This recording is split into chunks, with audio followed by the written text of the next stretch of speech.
Game 2 of the World Cup semi-finals was played today. And in the game between Vachier-Lagrave and Aronian, well, Levon caught out Maxime in the opening, and the game fizzled out to a draw fairly quickly, so they went into the tie-break. The game between Ding Liren and Wesley So was far more interesting. So their first game was a draw, and Ding this time with the white pieces, and it's a Catalan solid opening from both players. And here, instead of playing the normal move, castles kingside, Ding played b3. Well, it's interesting, isn't it? I mean, thousands of games have been played with castles kingside. b3 isn't played very often, but this is a completely legitimate move, and it just shows you, if you want to do something slightly different in the opening, the possibilities are there. You just need a little bit of imagination, a little bit of creativity. Of course, it's been seen before, but because it's not deemed to be a critical move, then not that much attention is lavished on something, a move like this. Well, in this position, Black, for example, could play in a very principled way, take here and aim to create a weakness. And this is a typical kind of Catalan Reti type position where this pawn has been isolated, but this bishop is massive on this diagonal, so white has piece play. Could also play c5, and this would transpose into a kind of Tarrasch, which is deemed to be not so dangerous for black because the bishop isn't so dangerous on this long diagonal. However, still, an interesting position. But Wesley just played very calmly with b6. Castles, so very straightforward development now from both players. And pawn structures very similar. And here, well, I noticed the game that Spassky had played with black, where lots of pieces were traded off the board, for example, like this. If white wants to draw very quickly, then it's possible to play really solidly. And here, well, Rajkovic against Spassky, that was played in the German Bundesliga, I think. Yeah, lots of pieces being traded off there. But Ding found quite an original little idea. Played the knight back to e1, which looks a bit odd to disrupt the connection between the heavy pieces. But of course the point is to open up the bishop, and now there's a pin on this long diagonal. Wesley exchanged on d4. Queen d4 and bishop c5. Now queen f4. So if black wanted to, you could play queen e7 here to connect the rooks, which at first glance looks very acceptable for black. But after a move like rook d1, you see this pin is still there, and that's a bit annoying. There's suddenly a lot of pressure on this pawn. And you never know, at some point this knight might be able to bounce back into the game. So Wesley played bishop b4, then knight d3. So this, having played bishop b4, of course the intention is to take here, which at first glance looks a bit strange to give up the bishops like this, but of course Wesley had this move in mind. So the bishop is now defended, so that means that there is now a threat to trade on c4 and exchange the bishops. And the pawn is pinned, of course, because the bishop is on prise. So rook c1. But I mean, obviously white has the better chances here because white is beautifully coordinated. But Wesley had realised that he could now liquidate. This is the point. He can actually just take the sting out of the position, at least for the moment, and trade lots of pieces off the board.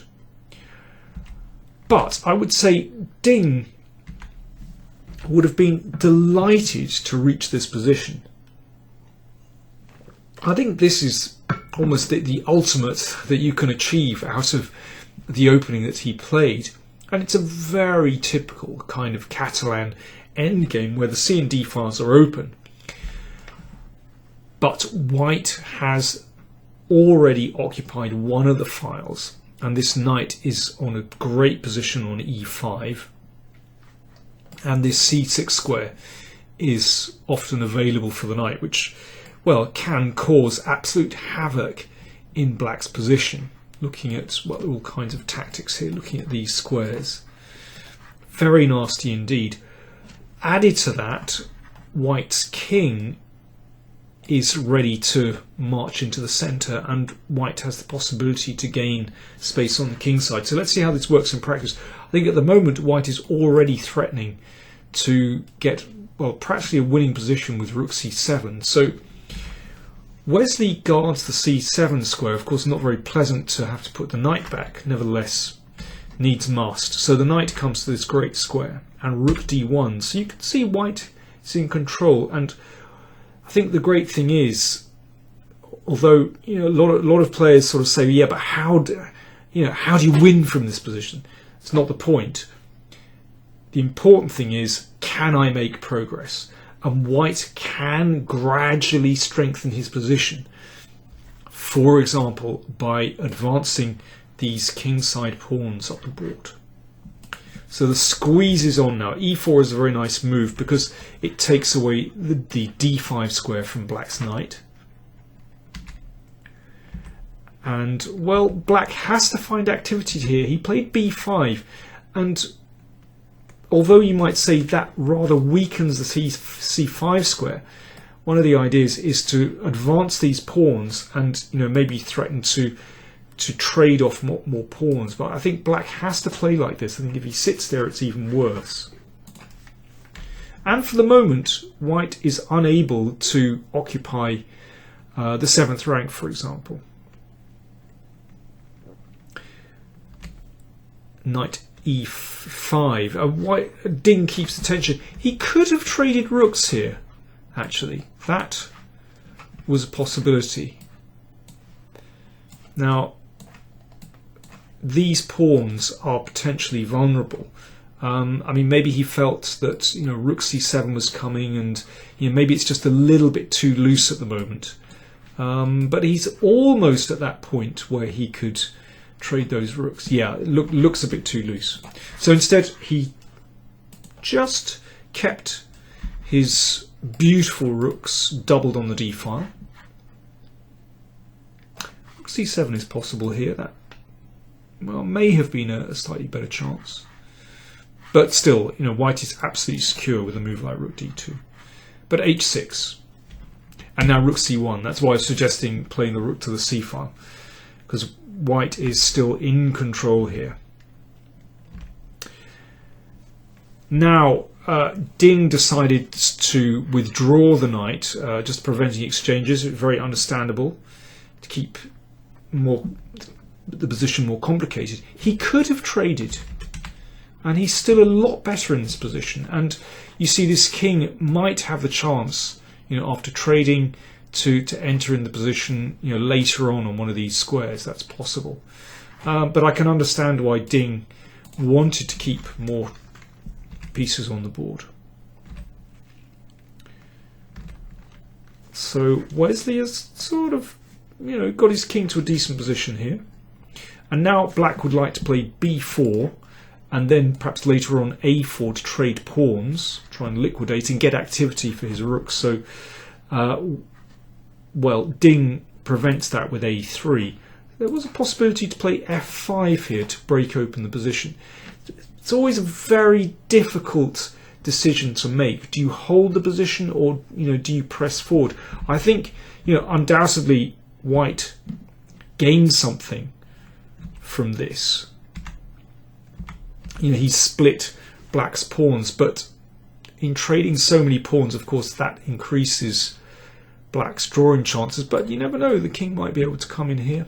Hard to say. But Ding again kept the tension. So after a3, it means that white can just lock these pawns if they advance. And the players are running short of time. There's a little bit of repetition here. And in this position, instead of repeating moves, Ding played the knight into c5. So if the knights are traded, well, white has a big advantage, of course, because black has to keep an eye on these slightly weak pawns on the king side and white, or on the queen side, and white still has the possibility to advance. If he gets in g4 and h5, that would be very good. Probably black has to play h5, but white is a lot better in this position. So Wesley played knight b6, and this was a crunch moment in the game. Ding had a few minutes left, and in the end he played rook c6. Now I'm going to show you the end of the game. Wesley played very well here. He basically managed to trade off pieces. If rook takes, then he's going to be fine. So Ding had to trade knights here, and now this rook gives black enough activity to draw the game. So let me just show you what happened. g5, another excellent move, just breaking up white's pawns, and now the rook goes active. I'll just take you through to the end of the game.